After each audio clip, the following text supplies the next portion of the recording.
kita harus sadar bahwa desa atau kelurahan itu adalah rumah kita.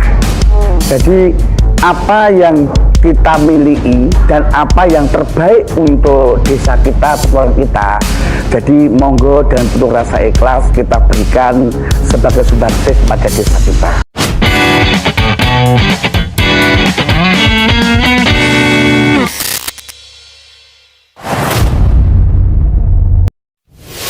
Assalamualaikum warahmatullahi wabarakatuh. Selamat siang sahabat-sahabat Potret Media yang ada di rumah. Kali ini kita kembali lagi dalam program spesial kita, yaitu Jawara Jagongan Wakil Rakyat. Yang pada hari ini kita sudah bersama dengan 3 para wakil rakyat dari Komisi 1 DPRD Kabupaten Pasuruan. Baik Bapak Ibu dan juga sahabat Potret Media yang ada di rumah, kita semua tahu bahwasanya kita sudah memasuki era digital, bahkan sudah artificial intelligence begitu ya Bapak Ibu ya. Yang mana semua hal dalam kehidupan kita sudah terdigitalisasi, apalagi sekarang sudah masuk gen alpha, itu semuanya serba digital ya. Jadi pada hari ini sebelum kita melanjutkan podcast kita sapa-sapa dulu yuk para wakil rakyat kita pada pagi hari ini. Jangan lupa dengan kumis ternamanya dan juga paling populer ya di Kabupaten Pasuruan, Bapak Kasiman, luar biasa. Waalaikumsalam Bapak, sehat Pak ya? Kalau saya lihat Pak Kasiman itu selalu fresh begitu ya bawaannya ya. Kalau boleh tahu nanti bisa di-spill parfumnya di belakang. Oke. Karena selalu fresh begitu kelihatannya ya. Baik Bapak Ibu wakil rakyat pada siang hari ini, seperti yang saya bilang tadi ya, bahwasanya saat ini sudah memasuki era digitalisasi. Sahabat AI kalau kata anak Gen Alpha itu sekarang sahabat AI.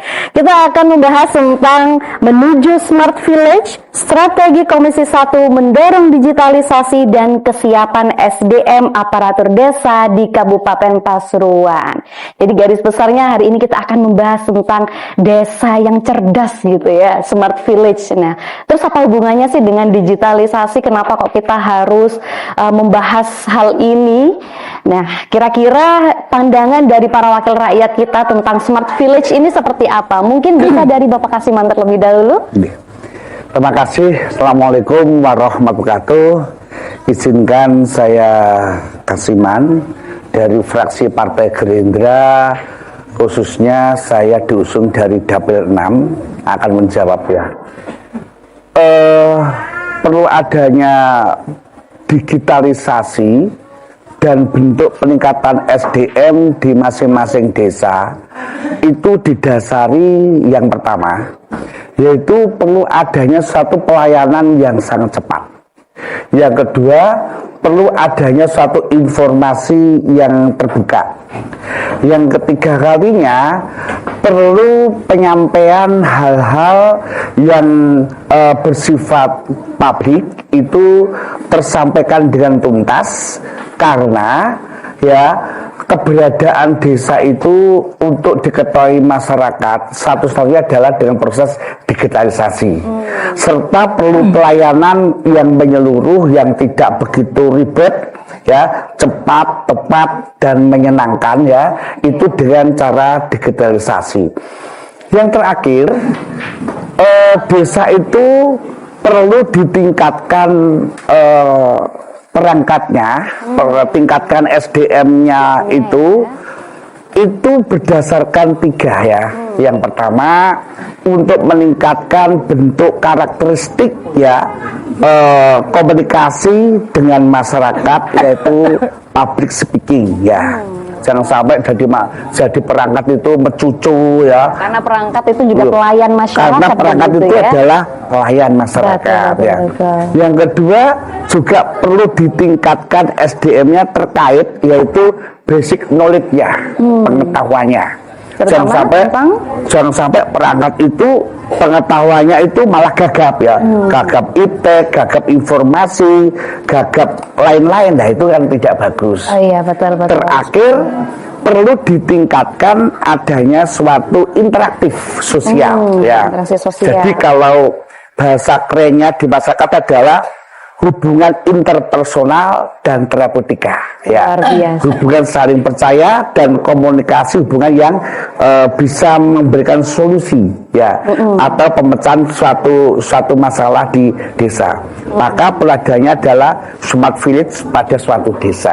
Oke, luar biasa sekali ya, cukup komplit sebenarnya tadi yang sebagai pembuka acara podcast kita pada hari ini ya, yang dijelaskan oleh Pak Kasiman. Artinya smart village ini merupakan cara cepat begitu ya dengan digitalisasi, dan juga perlu adanya pengembangan di bagian SDM juga untuk mengimbangi hal tersebut begitu ya. Luar biasa. Terima kasih Bapak. Asing dengan digitalisasi, karena bahkan pun anak-anak muda sekarang itu menganggap smart village itu mungkin ruangan yang ber-AC, terus dengan komputer begitu ya. Ternyata tadi pada sederhananya aja di kota-kota yang lain yang sudah bergerak itu bahkan dari sektor pertanian dan lain sebagainya itu sudah bisa smart begitu ya. Artinya ini bagaimana sih tanggapan sampai hari ini terkait dengan smart village ini bagi masyarakat yang ada di desa ini? Mungkin Pak Kasiman bisa membantu menjawab. Terima kasih ya. Kalau tanggapan smart village pada masyarakat di desa, sebenarnya mereka sangat antusias dan sangat berharap serta berangan-angan itu terlaksana terwujud, bukannya sebagai impian saja. Sehingga begini, apapun yang terjadi di desa beserta perangkatnya dan kepala desanya, kuncinya hanya satu, ya. Dasar hukum pakai itu Undang-Undang Nomor 6 Tahun 2014 yang saat ini berubah menjadi Undang-Undang Nomor 3 Tahun 2024. Khususnya kalau Undang-Undang Nomor 6 Tahun 2014 itu pasal 18, ya. Di situ mengatur seluk-beluk desa serta aparaturnya. Serta tujuan utama smart village itu apa sih? Kenapa masyarakat berharap dan kemudian masyarakat di desa itu sangat sukacita hal itu? Yang pertama, masyarakat di desa berharap desanya itu cerdas. Pastinya. Cerdas apa? Satu, mereka itu mengetahui tentang teknologi, informasi, ya, serta IT, itu jelas ya.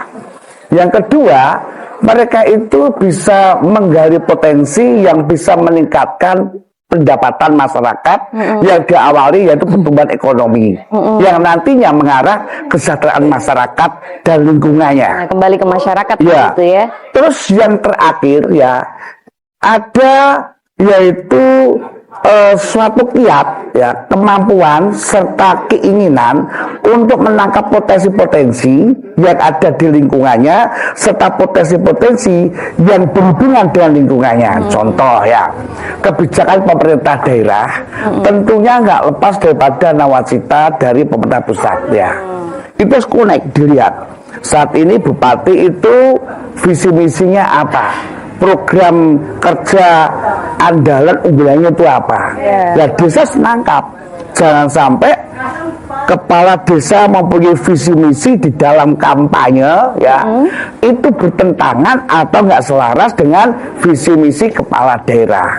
Tentunya tugel, ya. Berarti itu nanti akan dipangkas. Apa pangkasannya? Regulasi, yaitu Undang-Undang Nomor 1 Tahun 2004 tentang apa? Perbendaharaan negara. Nah, di dalam perbendaharaan negara itu macam-macam toh. Satu, ya, ada tata cara untuk pengelolaan aset negara, termasuk aset desa kan aset negara, Pak. Itu yaitu PP nomor 27 tahun 2012 ya. Diperkuat lagi PP nomor 28 tahun 2020. Ini jelas ya. Undang-undang ada, PP-nya ada, tinggal desa membuat perdes, peraturan desa. Pelaksanaannya oleh kepala desa sebagai petunjuk di lapangan namanya perkades ya. Itu semua harapan daripada masyarakat di desa atau di kelurahan, bahwa desa merupakan ujung tombak akar rumput untuk melaksanakan pelayanan kepada masyarakat. Terus ini kan melanjutkan poin tadi begitu ya, bagaimana kiranya supaya apa ya, the man behind the gun ini tidak gaptek begitu ya. Nah, sejauh ini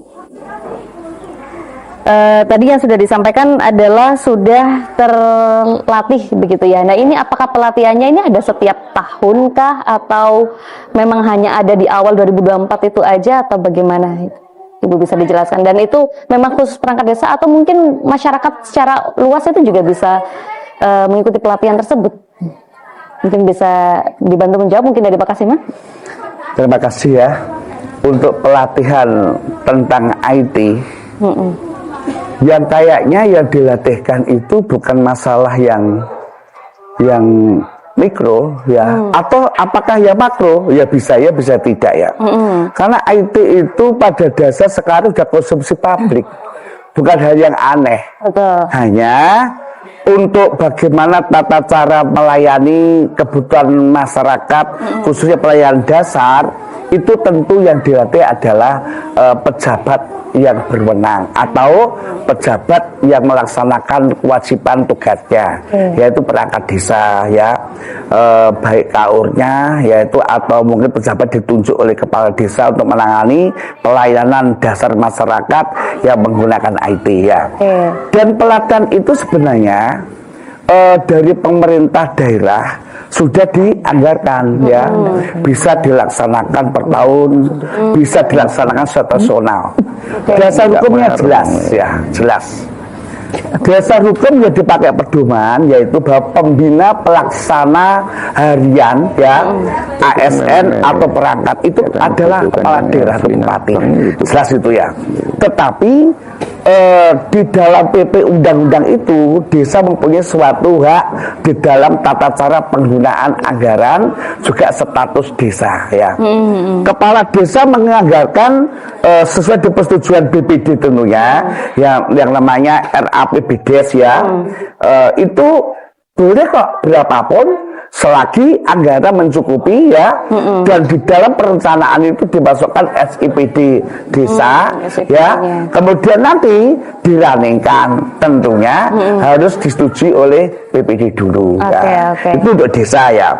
Tetapi untuk masyarakat, masyarakat itu ada bentuk pelatihan yang dilaksanakan oleh pemerintah daerah melalui yaitu urusannya, contohnya ya pelatihan di dalam teknologi komunikasi informatika itu dari Kominfo ya. Itu anggaran ada, programnya ada, hingga desa ngajukan untuk berapa. Bahkan nggak desa Pak, kelompok masyarakat yang sudah mempunyai badan hukum yang sudah jelas itu boleh mengajukan ya. Dan daerah atau pemerintah daerah sudah memfasilitasi. Nah, kemudian juga mungkin pegiat-pegiat ya di masyarakat, muda remaja apa itu boleh mengajukan dengan catatan semua itu melalui suatu progres ritme portal yang ditetapkan oleh pemerintah daerah. Oke, baik, terima kasih Bapak. Terkait dengan tadi yang masyarakat umum begitu yang sudah terlatih terutama. Nah, ini kan di beberapa desa ini bagaimana sih proses perekrutan begitu ya untuk bisa menyumbangsihkan potensinya di desa, karena ada beberapa mungkin pemuda-pemuda itu juga ingin tertarik mengembangkan desa tersebut. Nah, ini apakah harus tergabung dalam aparat pemerintahan pelayanan di desa di kantornya atau bagaimana? Nah, ini kalaupun misalkan memang bisa, nah ini bagaimana biasanya prosedur untuk bisa mendaftarkan diri dan pengawalan dari Komisi 1 sejauh ini bagaimana? Mungkin dari Buni Sugianto atau Pak Kasiman monggo. Oke, lanjut ya. Ngapunten Buni Pak ya. Sebenarnya Mbak, rasa cinta, rasa memiliki itu tidak perlu dikelompok-kelompokkan ya. Karena desa itu suatu wadah kumpulan dari masyarakat. Nah, masyarakat itu ada namanya hubungan manusia masyarakat dan hubungan masyarakat dan masyarakat ya. Jika ada anggota masyarakat ya, tiba-tiba mereka punya potensi yang sangat dibutuhkan desa, dalam rangka memajukan desanya, ya itu tidak harus masuk perangkat desa, tidak perlu. Ya, mereka bisa menyampaikan kepada pemerintah desa, menyampaikan program yang mereka miliki, serta membuat komunitas. Ya, komunitas nanti akan diadop, juga akan diwadahi oleh desa. Jadi saya mampu IT, saya mempunyai suatu kemampuan untuk mewujudkan teknologi modernisasi di desa. Jadi modernisasi itu tidak membunuh tradisi budaya ada, tidak, tapi menumbuh kembangkan, menumbuh suburkan potensi yang ada dengan tidak membunuh yang sudah ada. Itu namanya modernisasi.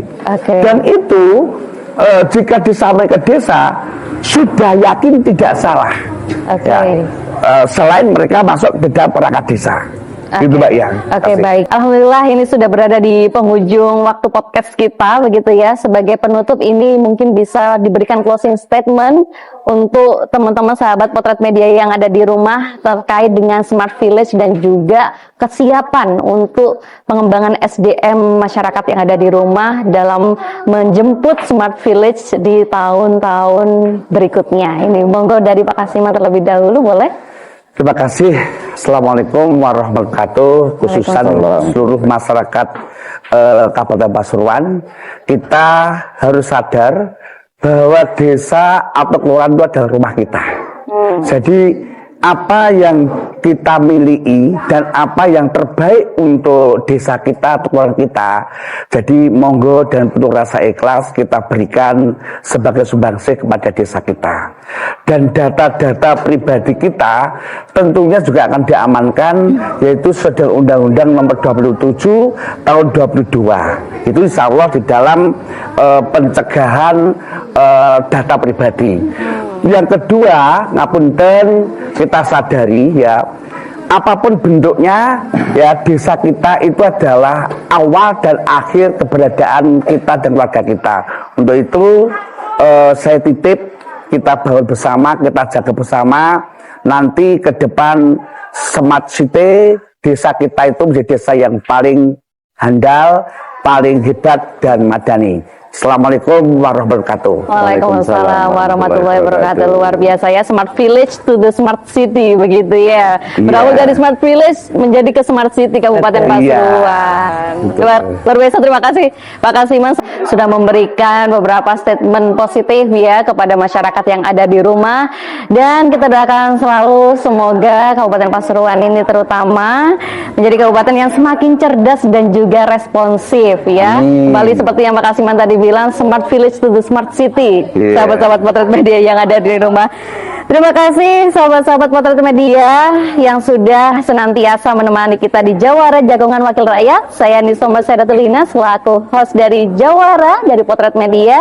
Mohon maaf bila mana ada kesalahan atau kekurangan, dan saya sampaikan terima kasih. Jangan lupa selalu ikuti kita di Potret Media. Wassalamualaikum warahmatullahi wabarakatuh. Waalaikumsalam warahmatullahi wabarakatuh.